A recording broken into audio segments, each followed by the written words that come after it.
Imagine standing on the metal deck of a massive troop transport ship in the middle of the Pacific Ocean. Early 1943. The sea around you is dark, churning with cold waves, and the air smells of salt, oil, and bitter fear. Off in the distance, a small tropical island sits framed against the horizon, completely surrounded by dense smoke and the continuous rumble of heavy naval artillery. You are a 19-year-old United States Marine. You are carrying over 60 pounds of gear, your rifle, ammunition, steel helmet, canteen, and combat pack. Your boots are heavy, your knuckles are white from gripping the ship's steel railing, and your stomach is tied in knots. Down below, bobbing violently in the rough ocean swell, is a rectangular wooden box. It looks absurdly fragile compared to the massive steel battleships anchored nearby. It has no armor, roof, no heavy firepower, and its hull is crafted almost entirely out of common plywood. Yet, this simple wooden craft is the only vehicle standing between you and the heavily fortified beaches of the Japanese Empire. This was the legendary landing craft vehicle. Personnel better known to history as the Higgins Boat, to understand why a simple wooden boat changed the outcome of World War II. You have to look at the terrifying tactical nightmare facing the United States military in late 1941, when the war broke out. Military doctrine across the world dictated that to invade an enemy territory by sea, an army had to capture a deep-water seaport. You needed concrete docks, heavy cranes, and sheltered harbors to unload massive troopships, artillery, tanks, and trucks. The logic was simple. Without a port, you couldn't land enough heavy war machinery to sustain a land campaign. But enemy commanders knew this too. They concentrated their heavy coastal artillery, concrete bunkers, and elite garrisons precisely around these major seaports. Trying to launch a direct naval assault into a fortified port meant walking into an absolute slaughterhouse. The United States military needed a radically new way to fight. They needed a craft that could ignore ports entirely, cross thousands of yards of open ocean, charge directly over jagged coral reefs, drive straight onto shallow sandy beaches, drop a ramp, unload 36 combat-ready troops in seconds, and back out into the surf to do it all over again. The military establishment in Washington, D.C. didn't know how to build such a boat. The U.S. Navy's Bureau of Ships had spent years designing metal landing craft, but they were heavy, sluggish, got stuck on sandbars, and took forever to unload. Enter Andrew Jackson Higgins, a hot-tempered, cigar-chomping, whiskey-drinking boat builder from New Orleans. Long before the military ever called on him, Higgins was building shallow-draft workboats for oil prospectors, trappers, and lumbermen navigating the muddy, debris-choked swamps of the Louisiana bayous.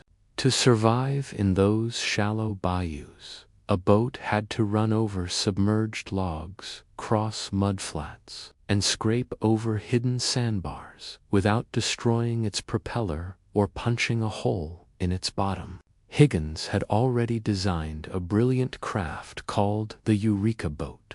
It featured a unique spoonbill bow that rode up over obstacles and a specialized semi-tunnel built into the underside of the hull that completely protected the propeller and rudder from underwater impacts. When the U.S. Marine Corps saw the Eureka Boat in action during early trials, they realized Higgins had unlocked the secret to amphibious warfare. But the early design still had one massive flaw. Troops had to jump over the high wooden sides of the boat to reach the beach. Jumping over the gunwales was slow, clumsy, and exposed every soldier to a hail of direct enemy machine gun fire. Higgins solved this problem with a stroke of genius inspired by Japanese landing craft designs he had seen in photographs. He sliced off the front bow of his boat, replaced it with a heavy steel, drop-down bow ramp operated by steel cables and winches, and widened the hull to carry a fully equipped platoon or a light military vehicle like a jeep. The iconic LCVP landing craft vehicle personnel was born, measuring 36 feet in length and nearly 11 feet wide. The Higgins boat was a marvel of simple, practical engineering. It was driven by a reliable 225 horsepower gray marine diesel engine, capable of pushing the boat through rough surf at a top speed of 12 knots. Its hull was constructed primarily from solid oak, pine, and mahogany plywood. Steel was extremely scarce and desperately needed for battleships, tanks, and aircraft, so Higgins built his fleet using readily available timber. The wooden construction had an unexpected advantage. Wood was flexible. When a Higgins boat smashed onto a rough beach or scraped across a sharp coral head, the hull could flex and absorb the impact without fracturing. The craft drew only 3 feet of water at the stern and an incredible 26 inches at the bow, allowing it to glide over shallow water where larger steel ships would run aground. To build these boats in the thousands, Andrew Higgins expanded his New Orleans operations at a mind-boggling speed.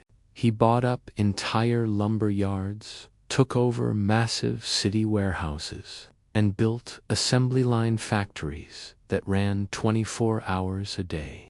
At a time when racial segregation and gender discrimination were deeply entrenched across the American South, Higgins did something revolutionary. He hired women, African Americans, elderly workers, and people with disabilities, paying everyone strictly equal wages based on their skill level. His diverse, fiercely loyal workforce responded by smashing every production record in maritime history, churning out over 700 landing craft a month.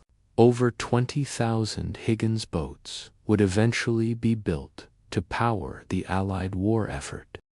By late 1942, the top-secret wooden fleets of Andrew Higgins were loaded onto transport ships and dispatched across the globe.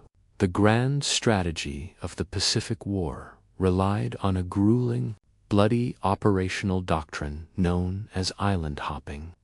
The goal was to bypass heavily fortified Japanese strongholds and attack smaller, strategic islands to capture airfields, gradually cutting off Japanese supply lines and creeping closer to the home islands. But every single island-hopping operation began with the exact same terrifying maneuver, an amphibious assault against a defended beach. The Higgins boat became the sharp tip of the Marine Corps spear. From the steaming jungle beaches of Guadalcanal to the blood-soaked sands of Tarawa and Okinawa, every major U.S. Marine landing in the Pacific Theater was carried ashore inside the flat-bottomed wooden hulls of Andrew Higgins' design. The experience inside a Higgins boat during a combat assault was harrowing beyond description. 4 crewmen operated the craft, a coxswain steering at the wheel, an engineer, and 2 gunners stationed behind twin .30 caliber machine guns mounted in tiny rear cockpits. Packed tightly into the cargo bay stood 36 Marines, standing shoulder to shoulder, drenched in seawater spray, diesel fumes, and vomit. The flat bottom of the boat caused it to slap violently against the waves, throwing men off balance and inducing severe seasickness long before they ever reached the shore.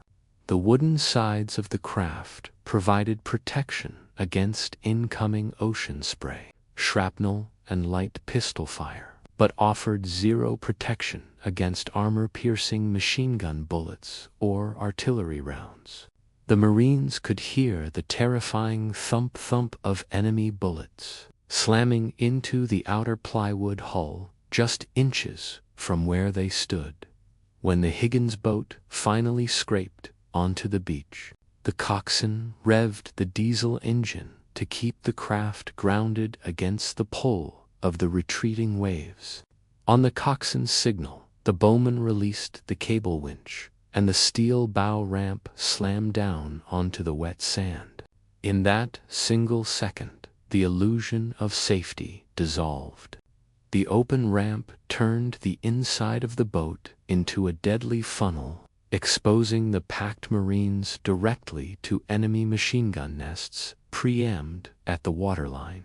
Troops surged forward out of the boat, charging into hip-deep water under a torrential curtain of fire. The moment the last Marine cleared the deck, the coxswain threw the powerful gray Marine engine into reverse. Thanks to the spoonbill bow and protected propeller, the Higgins boat would slide backward off the sand, turn tightly in the surf, and sprint back out to sea to reload another wave of troops. The supreme test of the Higgins boat occurred at the Battle of Tarawa in November 1943. Tarawa was a tiny, heavily fortified coral atoll where Japanese defenders had constructed massive concrete bunkers and lined the shallow waters with sharp coral barriers. Due to an unpredictable tide, many Higgins boats ran aground on the outer coral reef hundreds of yards from the shore, while specialized tracked amphibious tractors Amtraks had to carry the very first wave over the shallowest coral. It was the endless waves of Higgins boats that braved intense artillery fire to continuously deliver the tens of thousands of reinforcements, ammunition boxes, water crates, and medical supplies required to secure the island. Without the sheer volume and rapid turnaround of the wooden craft, the beachhead would have been completely overwhelmed and wiped out. While the Higgins boat achieved legendary status in the Pacific, its impact was equally decisive in the European theater.